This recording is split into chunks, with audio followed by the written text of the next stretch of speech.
Olá pessoal, tudo bem? Então, continuando aqui, né, a discussão de Sutta Goswami, né, com o sábio do Naimisharanya, né? Então, Shaunaka está continuando glorificar o Maharaj Parikshit. Ele fala assim: ele era um imperador tão grandioso que todos os seus inimigos costumavam vir prostrar-se a seus pés e entregar todas as riquezas para o próprio benefício deles. As pessoas nem queriam nem lutar, né? Ele era pleno de juventude e força, e possuíam insuperáveis opulências reais. Porque quis ele abandonar tudo, inclusive a vida. Né? Imagina, ele era tão poderoso que os inimigos vinham prostrar-se diante dele e entregar tudo para o benefício das pessoas, porque se você não se rendesse ao Maharaj Parikshit, e fosse contra o reinado dele, você estava perdido. Quer dizer, ele era um imperador perfeito, ele protegia todo mundo. Mas o imperador tem que ser o líder, né, de todos os reis. Né? Então, os reis não podem ser insubordinados. Então, essa cultura védica, né, não existe assim um ditador, um tirano. Né? Todo mundo existe a monarquia. A monarquia é constitucional. Não é uma monarquia tirânica como nós vemos na história mais recente do mundo, né? Então, Maharaj Parikshit era um rei perfeito, né, que mantinha os outros reis sob controle, mas ele mesmo, ele estava sob o controle dos Brahmanas, ele respeitava os Brahmanas. Tanto é que ele foi amaldiçoado e ele aceitou a maldição de um filho de um Brahmana. Imagina, como é que eles são qualificados, né? Então Shaunaka está querendo saber como é que é isso, né? Ele é tão poderoso, por que ele abandonou sua própria vida? Né? Então, significado, não havia nada indesejável em sua vida. Ele era um homem em plena juventude e poderia desfrutar a vida com poder e opulência. Está tudo perfeito, né? Portanto, não havia motivo para retirar-se da vida ativa. Não havia dificuldade em coletar os impostos estatais, porque ele era tão poderoso e cavalheiresco, a ponto de seus inimigos costumarem vir até ele, prostrarem-se a seus pés e entregarem toda a riqueza para o seu próprio benefício.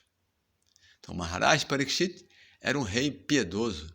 Ele conquistou seus inimigos e, portanto, o reino estava cheio de prosperidade. Havia bastante leite, cereais e metais, e todos os rios e montanhas estavam cheios de potência.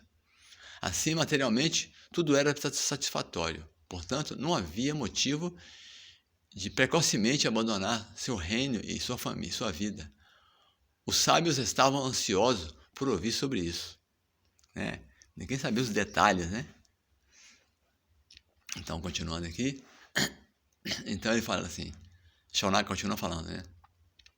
Aqueles que estão devotados à causa da personalidade de Deus vivem apenas para o bem-estar, desenvolvimento e felicidade dos outros. Olha só, vou repetir aqui. Ó. Aqueles que estão devotados à causa da personalidade de Deus vivem apenas para o bem-estar, desenvolvimento e felicidade dos outros. Eles não visam a nenhum interesse egoísta.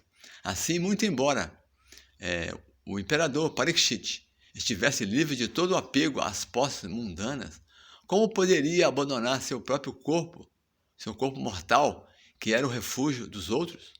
Né? Porque ele era o rei, o imperador, todo mundo estava subordinado a ele, e todo mundo feliz da vida. Né? Como é que ele podia abandonar seu corpo, que todo mundo dependia? Né? Aqui no significado, assim, Maharaj Parikshit era um rei e chefe de família ideal, porque era um devoto da personalidade de Deus. Um devoto do Senhor automaticamente tem todas as boas qualificações. O imperador era um exemplo típico disso. Pessoalmente, ele não tinha nenhum apego a nenhuma das opulências mundanas que possuía. Mas, uma vez que ele era o rei, para o completo benefício de seus cidadãos, estava sempre ocupado a serviço do bem-estar público. Então, ele é um rei perfeito, está sempre preocupado com as pessoas, né? Não somente para o bem dessa vida, mas também para o da próxima. Estava preocupado com a vida espiritual das pessoas, a próxima vida das pessoas. Ele não permitia matadouros ou matança de vacas. Ele era um administrador. Ele não era um administrador tolo e parcial que cuidava da proteção de um ser vivo e permitisse a morte do outro. Por ser um devoto do Senhor, ele sabia perfeitamente bem como conduzir sua administração para a felicidade de todos, homens, animais, plantas e todas as criaturas vivas. Ele não estava egoisticamente interessado. O egoísmo é ou concentrado ou estendido. O egoísmo concentrado é só em você, estendido é sua família, seus parentes, né? Ele não tinha nenhum dos dois. Seu interesse era cumprir a verdade, seu interesse era comprazer a verdade absoluta, a verdade suprema, a personalidade de Deus. O rei é o representante do Senhor Supremo e, portanto, o interesse do rei tem que ser idêntico ao interesse do Senhor Supremo. Então, o rei é um representante de Krishna, né? Então, o interesse dele não pode ser diferente do interesse de Krishna, né? O Senhor Supremo quer que todos os seres vivos sejam obedientes a Ele e, desse modo, tornem-se felizes. Krishna quer que, para o nosso próprio benefício, Ele quer que nós nos tornamos rendidos a Ele, porque se nós fizermos isso, nós seremos felizes, né? Obediência a Krishna, porque Krishna faz tudo para o nosso bem, né? Portanto, o interesse do rei é guiar todos os súditos de volta ao reino de Deus. Compreende-se, a partir disso, que as atividades dos cidadãos devem ser de tal maneira coordenadas que eles possam, finalmente, voltar ao Supremo. Então, imagina, um rei ideal, né? As atividades dos cidadãos são todas coordenadas para que elas vivam bem nessa vida e atinjam volta ao mundo espiritual na próxima. Sob a administração de um rei representativo de Deus, o reino fica pleno de opulência. Imagina, o reino de Maharaj Parikshit era pleno de opulência, né? Naquela época, os seres humanos não precisavam comer animais. Havia muitos grãos alimentícios, leite, frutas, vegetais para os seres humanos. Então tinha muita opulência para a alimentação, né? Lacto-vegetariana. Bem como para os animais também.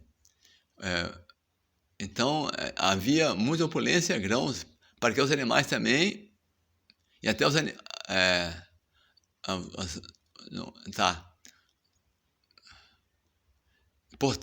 então assim, bem como os animais pudessem comer suntuosamente até a plena satisfação. Então havia alimentos para os seres humanos, grãos, leites, derivados, né? Bem como para os animais. E assim eles pudessem comer suntuosamente até a plena satisfação. Todo mundo comia até a satisfação plena. Quando todos os seres vivos ficam satisfeitos com alimentação e abrigo e obedecem às leis prescritas, não pode haver nenhum distúrbio entre um ser vivo e outro. Então, quando tudo assim está em harmonia, todo mundo está feliz, né? Tem o ditado, né? Barriga cheia, coração contente, né? O imperador Parikshit era um rei digno e por isso todos eram felizes durante seu reinado. Era um rei assim, ideal mesmo.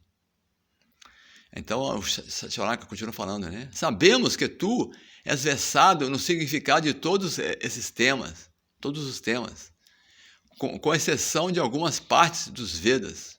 Sabemos que tu és versado no significado de todos os temas, com exceção de algumas partes dos Vedas. E assim, pode explicar claramente as respostas a todas as perguntas que acabamos de fazer-te. Então, tem parte dos Vedas que o Maharaj Parikshit não era interessado. Vocês também vão ver aqui o significado dessa seção Karmakanda, né? Vamos ver aqui.